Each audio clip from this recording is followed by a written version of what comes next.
오늘 우리가 읽어가는 말씀은 느헤미야 6장입니다. 6장의 내용을 보게 되면 이 성벽 재건을 왕궁에 가는 과정에서 얼마나 극심한 반대, 얼마나 많은 어려움들이 있었는가 하는 것을 본문에서 잘 보여주고 있습니다. 하나님의 역사를 이루어 가고 있는 중에 계속적으로 끝까지 대적자들이 나서서 그 일들이 이루어지지 못하도록 온갖 방해를 하는 모습이 표현되어 있습니다. 오늘 우리가 읽은 이 말씀의 내용을 보면 무려 4번씩이나 방해한 내용들이 기록이 되어 있습니다. 그리고 우리가 앞에서 읽었던 느헤미야 4장에서 보게 되면 또 그 이전부터 계속적으로 방해를 하고 그 일들이 진행되지 못하도록 막았다는 것을 우리가 살펴왔습니다. 오늘 우리가 읽은 6장에서는 4번 정도가 표현되어 있는데 그 내용을 좀 함께 짚어보도록 하죠. 먼저 느헤미야 4장에서 우리가 읽었던 이 말씀을 보면요. 이런 과정에 이르기까지 굉장히 많은 방해가 있었던 것을 우리가 다시 한번 생각해 봅니다. 4장 2절 3절 보면요. 공공연하게 비난을 하고 조소를 했던 모습이 나타나죠. 너희가 쌓는 그 성벽은 여우가 올라가기만 해도 무너져 내리고 말 것이다. 너희가 도대체 무슨 권한으로 이런 일들을 하느냐. 이렇게 하면서 비난하고 조소하는 일들이 있었습니다. 그것은 그저 한 사람에게 하는 말이 아니라 이스라엘 백성들 전체를 두고 그렇게 한 말이기 때문에 어떤 일들을 시작하고 진행한 일에 있어서 굉장히 낙담시킬 만한 그런 일이었던 것입니다. 연합정선들을 서로 구축을 해서 전쟁의 위협까지도 계속 해왔었습니다. 오늘 우리가 읽어가는 이 본문 7절이나 8절, 11절 이 내용에서도 보면은 여전히 그런 위협을 계속적으로 가하고 있다는 것을 보여준 겁니다. 우리 앞에서 읽었던 그 내용 속에서도 함께 힘을 모아서 조직적으로 반대하는 그런 모습이 표현되었었습니다. 그럴 때 이 느헤미야는 어떻게 그 난관을 극복했는가? 그는 먼저 하나님 앞에 기도했다는 것을 우리가 살펴보았습니다.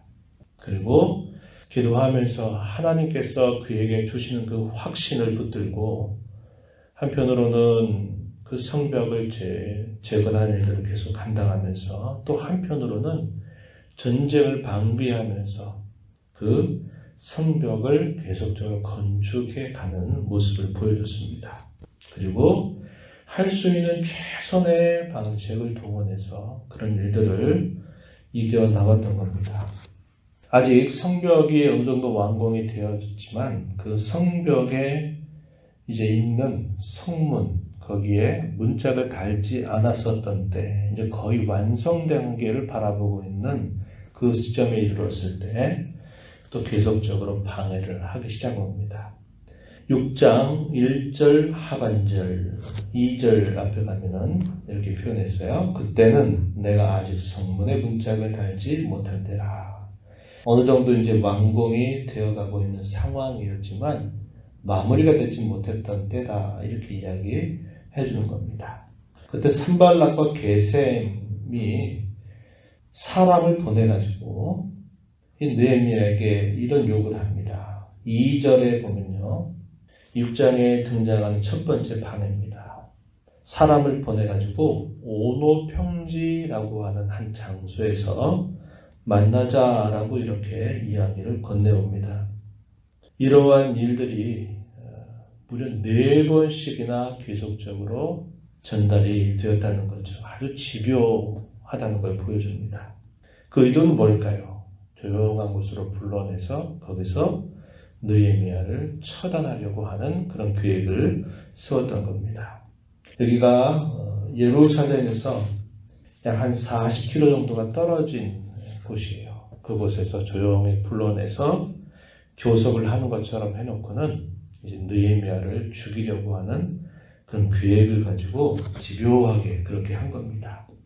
그랬을 때 느헤미야가 어떻게 대답을 하냐면요. 3절에 보면 이렇게 대답합니다. 어찌하여 역사, 이 성벽을 재건하는 이 일들을 중지하게 하고 내가 너희로 가겠느냐. 난 지금 내려갈 수 있는 상황도 아니고 난 내려가지 않겠다. 이렇게 대답을 동일하게 4차례에 걸쳐서 동일한 답변을 그에게 건네주게 됩니다. 그러자 또 계속적으로 방해를 하는데 본문에 나타난 2번째 방해입니다. 공개적인 편지를 보내가지고 이 느헤미야 백성들을 공갈하고 협박하는 그런 일들을 합니다. 거짓된 소문을 만들어내고 고소거리를 만들어가지고 이런 공개적인 공격을 협박을 하게 돼요.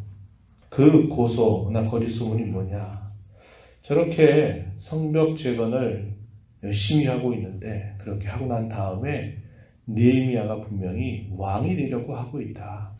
내가 왕께도 이러한 것들을 지금 고소하겠다. 이러한 내용을 담은 편지를 봉하지도 않은 채 공개한 그 편지를 느헤미야에게 보내게 된 것입니다. 6절의 말씀에 보면은 쭉 그 내용들이 표현이 되어 있습니다.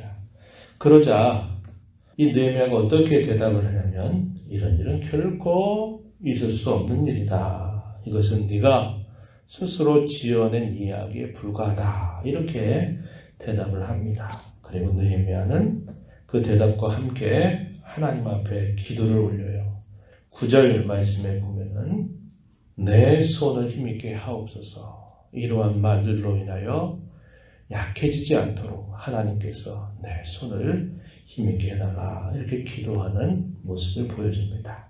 그것으로 포기하지 않아요. 3번째 등장하는 또 방해가 뭐냐면 선지자들을 돈으로 주고 매수해서 그 선지자들로 하여금 마치 하나님의 뜻이 이것이다 라고 느헤미야에게 전달을 해가지고 이 느헤미야를 어디로 불러내려고 하냐면 성전이 있는 외소로 불러내게 합니다. 그리고 거기서 준비했다가 그를 죽이려고 하는 그런 음모를 꾸미게 된 것입니다. 10절 말씀으로 한번 가서 보면은 이렇게 말합니다. 무헤가벨의 손자 들라야의 아들 스마야가 두문불출하기로 그 집에 찾아갔더니 그가 이렇게 말하죠. 그들이 대적자들이 너를 죽이러 올 것이니 우리가 하나님의 전으로 가서 외수 안에 머물고 그 문을 닫자. 반드시 밤에 너를 찾아와서 그들이 죽이려고 한다. 이걸 예언조로 얘기한 겁니다. 그래서 하나님이 그렇게 뜻을 보이셨으니 네가 거기에 있으면 안 되고 성전 외소로 와라. 여기서 피해라. 이렇게 말을 건넨 겁니다. 성벽 재건이 계속 진행되고 있는 동안에 얼굴이 갑자기 얼마 동안 보이지 않게 되니까 느헤미야가 무슨 일인가 하고 찾아가서 물었더니 그 얘기를 한 겁니다. 마치 심각한 그런 상황인 것처럼 꾸며대고 얘기를 한 거죠. 그랬을 때 이 느헤미야가 어떻게 대답하냐면 11절에 보니까 내가 어찌 이런 상황 속에서 나의 안위를 위해 도망해서 내가 거기 외소에 들어가겠느냐. 난 들어갈 만한 자격도 없고 난 그렇게 할 수 없다. 이렇게 답변을 하게 됩니다. 그리고서는 느헤미야는 또다시 하나님 앞에 기도를 올려요. 왜 기도하겠습니까? 그의 마음이 흔들리고 마음 매우 어렵다라는 것을 보여주는 겁니다. 그러하기에 그런 공경 가운데 그의 마음이 연약해지게 되니까 더 하나님을 붙드는 그의 모습이 표현되어 있어요.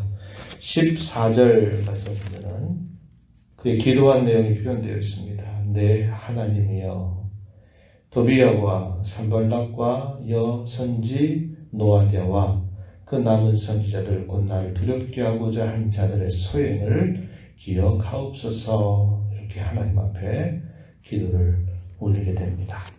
마지막 4번째 또 어떤 일을 하냐면 이 반대자들이 자신들의 가까운 측근들을 스파이로 삼아가지고 무슨 일이 있는지 계속적으로 그들에게 보고를 하도록 한 것입니다.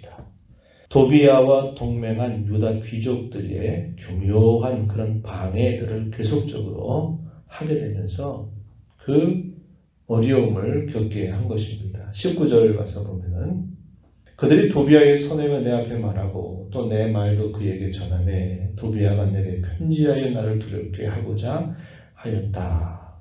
도비아는 마치 선을 행하는 사람처럼 이야기하고 느헤미야를 두려움 가운데 몰아넣고자 하는 일을 위해서 이 도비아는 가까운 그런 측근들을 스파이처럼 사용을 해서 계속적으로 방해를 했다는 겁니다. 그러한 와중에 하나님께서 성벽 재건을 완공하도록 하나님이 인도의 가심을 표현해줘요. 15절 말씀에 보면은 성벽 역사가 52일 만인 엘룰월 25일에 끝났다. 시작한 지 52일 만에 그 큰 역사를 이루게 되었다는 겁니다. 모든 사람들이 다 협력해서 힘을 모아서 빨리 이룩한 그런 것이 아니었죠. 온갖 반대와 방해와 대적자들의 그 면전에서 짧은 시간 동안 하나님의 은혜를 통해서 그 일들이 완공되도록 역사하셨다는 겁니다. 이렇게 역사를 맞추게 되니까 그 대적자들의 반응이 어떠했는가? 16절에 이렇게 표현했어요. 우리의 모든 대적과 주위에 있는 이방 족속들이 이를 듣고 다 두려워하여 크게 낙담하였다라고 말합니다. 왜요? 이건 하나님께서 그들이 그토록 찾고 섬기는 하나님께서 도와서 그 일이 이루어졌다는 것을 그들이 알았기 때문에 깨달았기 때문에 그들이 성벽 재건이 완공되었다고 하는 소식 앞에 오히려 그들이 낙담하게 되고 두려워한 마음을 갖게 했다. 이렇게 말해주고 있습니다. 처음에 누가 낙담하고 누가 두려웠을까요? 느헤미야와 이스라엘 백성들이 두려웠어요. 성벽을 재건하는 일들 결코 쉬운 일이 아니었습니다. 한두 사람이 해서 될 일도 아니었어요. 온 사람들이 다 동원이 돼서 해도 쉽지 않은 일인데 거기에 대적자들이 딱 버티고서 전쟁할 준비하고 계속적으로 그들을 두렵게 하고 위협을 하는 그런 일들이 있었다는 겁니다. 그런데 결국 하나님께서 어떻게 그 상황을 역전시켜 주시느냐. 오히려 하나님은 그 어려움 가운데 처해져 있는 느헤미야와 그의 백성들을 계속적으로 도우시고 필요한 지혜와 힘을 공급해 주시게 됩니다. 그리고 결과적으로는 상황이 역전이 돼서 대적자들과 그 주위에 있는 이방 사람들이 오히려 낙담하게 되고 두려워하게 되는 결과로 바뀌었다는 것을 말해주게 됩니다. 이 모든 일들이 하나님께서 그들과 함께 하셔서 이루신 역사라는 것을 분명하게 보여줘요.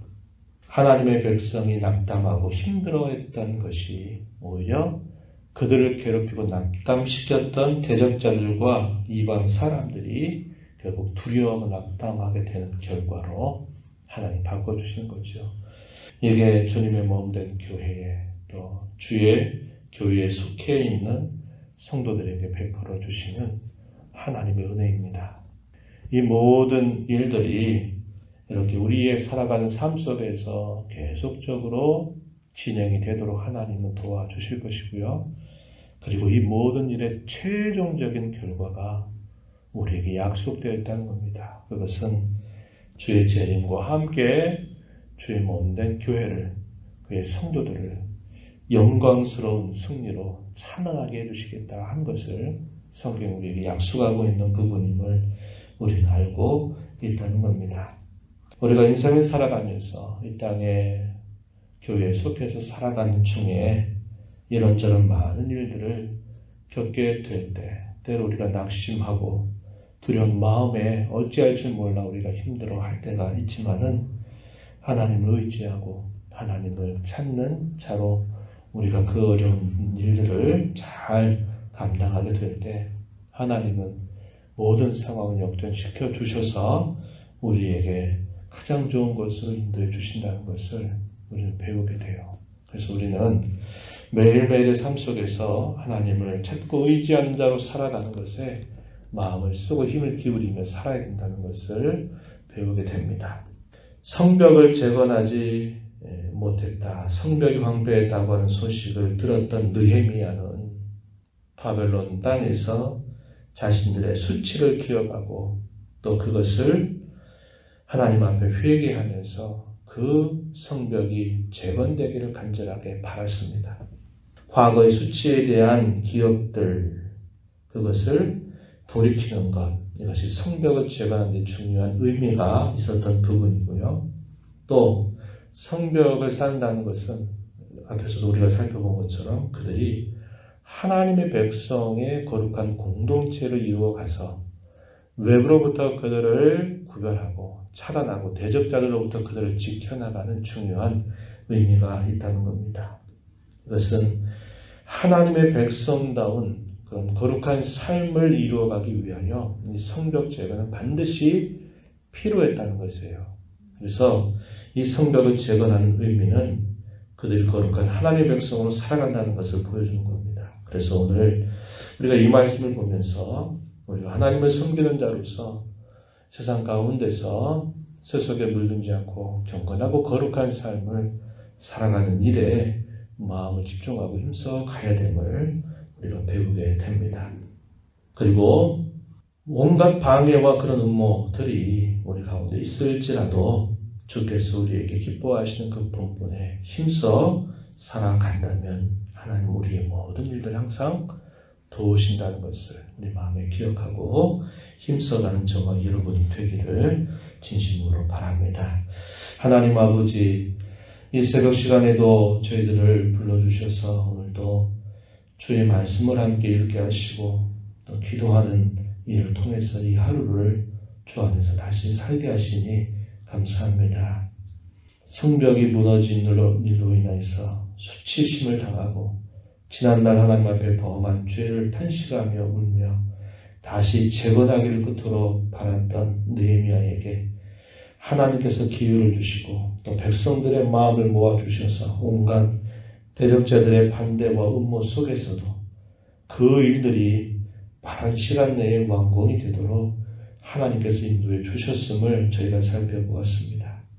처음에는 하나님의 백성들이 낙담하고 두려운 마음을 가졌지만 하나님 함께 하심으로 오히려 대적자들과 외인들이 그들이 낙담하고 그들이 두려움 가운데 빠지게 되는 일로 상황을 이끌어주신 하나님의 선하신 역사를 보았습니다.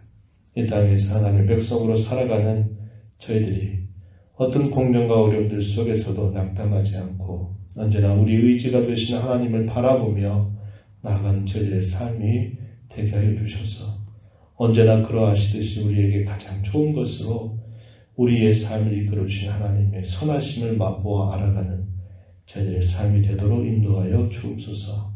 은혜의 보좌 앞에 나와서 또 아버지의 은혜를 간절하게 구하며 이 하루를 살아가는 당신의 귀한 자녀들의 간구의 귀를 기울여 주시고 품어 주시옵소서. 예수님 이름으로 기도하옵나이다. 아멘.